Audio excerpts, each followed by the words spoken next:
திருவண்ணாமலை கிளிக்கோபுரத்துல ஏறி நின்று உடம்பெல்லாம் அழுகி சீல் வழிந்து ஓட்டையா போன போது இனிமே வாழ்ந்து பயனில்லை என்ற அருணகிரி சுவாமிகள் அந்த கோபுரத்திலிருந்து கீழே விழும்போது முருகான்னு சொல்லலையா, தரையில விழுந்து தலை வெடிச்சு செதறி சாக போறோம்னு தெரிஞ்சு அந்த நேரத்துல முருகா அப்படின்னாராம்.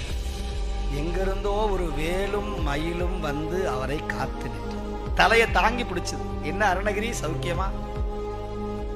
நீ யாரு, உன்னை பார்த்ததே கிடையாது. நான் தான் பன்னிரு கரத்தன், ஆறுமா முகத்தன், பச்சை மயில் வாகனன், பன்னிரு தோழன், என்னை அறியவில்லையா அப்பனேன்னு கேட்டார். அப்பனை பாடும் வாயால் ஆண்டி சுப்பனை பாடுவேனோ என்று கேட்ட பொய்யாமொழிக்கு முட்டையை பாடிய வாயால் கோழியை பாட மாட்டேன்னு சொன்னியே, குஞ்ச பாட மாட்டேன்னு சொன்னியே, இப்ப முட்டைய பாடுறியடா முட்டா பயலேன்னு கேட்டவன் நான். என்ன அருணகிரி, ஓ நீதான் முருகனா? என்னையா புக் புக் புக் புக்குற? ஏய் என்ன, என்னை பார்த்து முருகானும் வாயில வரலையா?